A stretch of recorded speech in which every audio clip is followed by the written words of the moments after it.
नहीं, सब अच्छी बात है। अगर सरकार कोई अच्छा काम कर रही है तो उसकी तारीफ हर तरफ से होना चाहिए।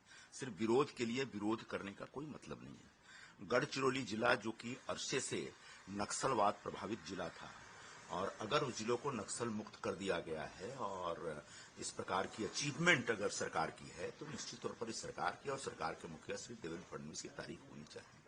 लेकिन प्रश्न उठते हैं। प्रश्न ये है कि उबाठा के जो प्रमुख थे, उन्होंने एक बार कहा था कि अतः तू राशिल नहीं तो मी, या तो तुम रहोगे या मैं।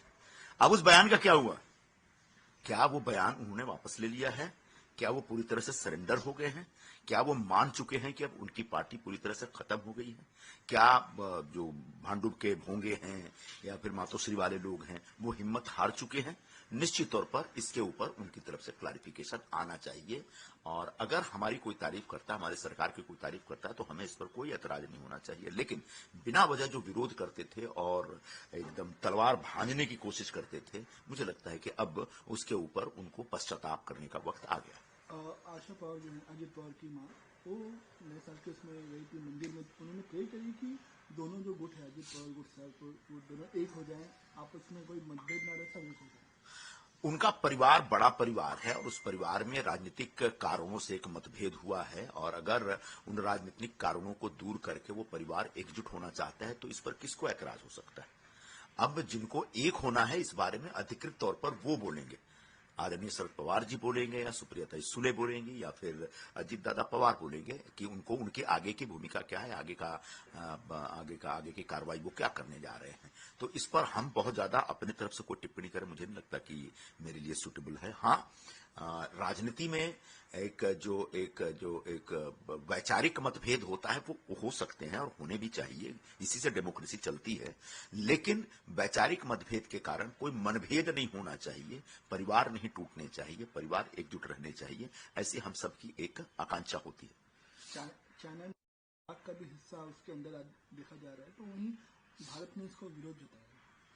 तो चाइना एक अरसे से भारत के जो जियो पॉलिटिकल मामले में दखल दे रहा है। चाइना एक अरसे से भारत की सीमाओं में घुसपैठ कर रहा है। चाइना एक अरसे से लद्दाख का क्षेत्र हो, या फिर उधर भूटान का क्षेत्र हो, या फिर अरुणाचल का क्षेत्र हो, उन क्षेत्रों के ऊपर बिना वजह एक अपना दावा प्रस्तुत करने का एक दुस्साहस करता है, और इस दुस्साहस का समय समय पर सरकार ने जवाब दिया। आने वाले दिनों में भी हमें अपने प्रधानमंत्री श्री मोदी जी की ताकत पर, उनकी पूरी सरकार की क्षमता पर विश्वास होना चाहिए। चाइना इस प्रकार की किसी भी कूटनीति में कामयाब नहीं हो पाएगा। चाइना को आखिरकार हिंदुस्तान के आगे सरेंडर करना पड़ेगा, क्योंकि ये सीमाएं हमारी हैं, ये सीमाएं आपस में तय करके हमने निर्धारित किया है, और इस सीमा के अंदर जो भी क्षेत्र वो हमारे क्षेत्र है, यह निर्धारित हो चुका है वर्षों पहले, और उसको उस समय के चाइना की सरकार ने स्वीकार किया है। तो आज समय समय पर चीन के लोग, चीन की सरकार या चीन में कुछ अलग अलग ताकतें हैं, वो इस प्रकार की हवा छोड़ते रहते हैं। उस पर बहुत ज्यादा परेशान होने की आवश्यकता नहीं है।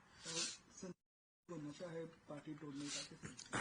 देखिए, नीतीश कुमार जी स्वयं बहुत खुल के बोल चुके हैं कि मैं हमेशा इधर उधर जाता हूं, लेकिन इस बार मैं नहीं जाऊंगा। मैं नरेंद्र मोदी जी के नेतृत्व में उनके साथ जो मेरी मित्रता है, जो रिश्ता है, उस रिश्ता का सम्मान करते हुए कंटिन्यू करूंगा और इनके साथ ही रहूंगा। ये नीतीश कुमार जी का बयान है। उसके बाद जो इंडिया गठबंधन में बैठे लोग रोज तरह तरह की बातें या तरह तरह की अफवाह नीतीश कुमार जी के बारे में उड़ाते रहते हैं, इन अफवाहों को महज अफवाह मान लेना चाहिए। और ये भांडुप वाले जो हमारे साथी हैं, इस प्रकार की अफवाह उड़ाने में और झूठ बोलने में माहिर हैं, और इस प्रकार की अफवाहें उड़ाती रहती हैं। उन अफवाहों को बहुत ज्यादा तवज्जो नहीं देना चाहिए। संजय राउत ने अभी कहा कि जब तोड़ने की बात की तो बोले एकनाथ शिंदे की जो पार्टी है वो भी बीजेपी तोड़ देगी।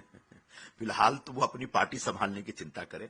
हमारी पार्टी जो है शिवसेना, वो अपने आप में बहुत मजबूत है, और हमारी पार्टी के नेता जो मुख्य नेता हैं हमारे एकनाथ राव शिंदे जी, उनके नेतृत्व में सभी लोगों की जबरदस्त आस्था है, और उस आस्था की वजह से हमारी पार्टी दिन दूनी रात चौगुनी तरक्की कर रही है। आने वाले दिनों में शिवसेना ही मुख्य पार्टी करके एक बीजेपी के साथ रहेगी, और बाकी ये सब इस प्रकार की अफवाहें उड़ा करके हमारे बीच एक लड़ाई लड़ाने का एक क्या कह सकते हैं, शकुनी मामा वाली नीति अपनाते रह सकते हैं। इसका कोई फर्क नहीं पड़ता। हमने देखा कि हाल ही में क्या ने अपने जो पोस्ट था उससे रिजाइन कर दिया। मुझे नहीं मालूम कौन सा पोस्ट था उनके पास और क्या रिजाइन किया, मेरी जानकारी में नहीं है। वो उनका अपना निर्णय हो सकता है। सर हम देख रहे हैं कि एक सोशल मीडिया पे एक वीडियो बहुत तेजी से वायरल है जिसमें एक लड़का मराठी बात कर रहा है, जिसके बाद मुमरा के अंदर लोग उसे माफी मंगवा रहे हैं मराठी बोलने पर। किसी मुंब्रा हो या महाराष्ट्र का कोई भी क्षेत्र हो, इन क्षेत्रों में किसी के मराठी बोलने पर अगर किसी को ऐतराज है तो उसको महाराष्ट्र में रहने का कोई अधिकार नहीं है। मराठी भाषा महाराष्ट्र की राजभाषा है, लोक भाषा है, सर्वसामान्य की भाषा है और इस भाषा में सारा सरकारी कामकाज और हमारा दिन प्रतिदिन का जो कामकाज होता है। ऐसे में मराठी भाषा के खिलाफ अगर कोई व्यक्ति खड़ा होता है तो निश्चित तौर पर वह महाराष्ट्र का द्रोही है, महाराष्ट्र का विद्रोही है और ऐसे व्यक्ति को माफ नहीं करना चाहिए।